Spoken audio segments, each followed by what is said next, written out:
दोस्तों की हाल चाल है जनाब तुसी वेखदे पे गुलाम अहमद टीवी ते मैं तुहाडा मेजबान हाजी गुलाम अहमद है। दोस्तों सब तो पहले अपने चैनल को करना सब्सक्राइब ते नाल लगे बेल दे बटन करना क्लिक ताकि साडी अच्छी ते बेहतरीन नवी वीडियो दा नोटिफिकेशन हमेशा तरह वीरां भरावां नूं मिलदा रहे। सब तो पहले क्या अल्लाह दे फजल करम नाल एक पहले छोटी सूई सोई सजरी सुई है। बाकी जनाब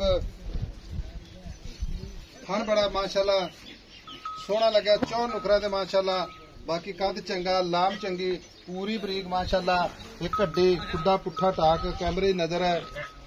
बाकी जनाब अगे चल के सारिया गल्लां मालक तो सांझे लवांगे कितना बड़ा या दुध करती है।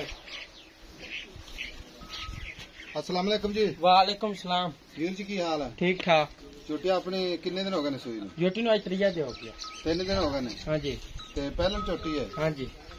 खाना की गारंटी? गारंटी। छट्टा फुआरा वादा घाटा आपने गारंटी है उससे? अच्छा हाँ जी।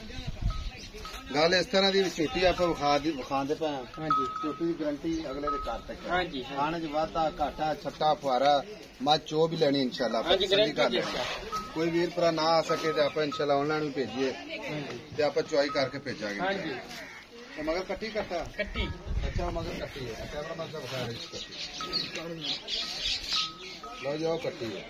हुण गल इस तरह की भी आप बेचनी? हाँ जी। आई समझ खाली शौक पर तो वीडियो लाई नहीं आप? हाँ जी। शौक तो भरावा ने पूरे करने ने। हाँ जी। नीली दे बटन लगे ने थान सोना चार चड्डा चंगा किन्ने दी चोटी बेचनी? इको ही गल कर दे प्यार मोहब्बत ना। ठीक है इको ही गल कर दे। 5 लाख 20,000 5 लाख 20,000 कोई प्यार मोहब्बत कर बेचना काम कर पक्की पक्की छोटी 4,90,000 दी और को मोहब्बत प्यार नहीं प्यार मोहब्बत कर तो पक्का मोल में दूंगा। अच्छा चोटी का कद कितना है? कद छोटी का 5.5 फुट है। खाना की गारंटी? छट्टा फुआरा वादा घाटा आपने गारंटी है उसकी? मगर कट्टा हाजिर वक्त दुध कितना कर दी? दुध पक्का मगर कट्टी है यार। मगर कट्टी ठीक है कोई नहीं कट्टी 10 दी पहले भी खैर 10 किलो 10 किलो गारंटी ना? गारंटी ना।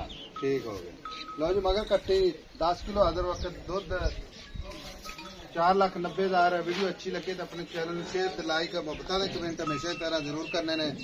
मिला के जनाब एक अच्छी तो नवी वीडियो नाल। अल्लाह निगहबान पाकिस्तान जिंदाबाद।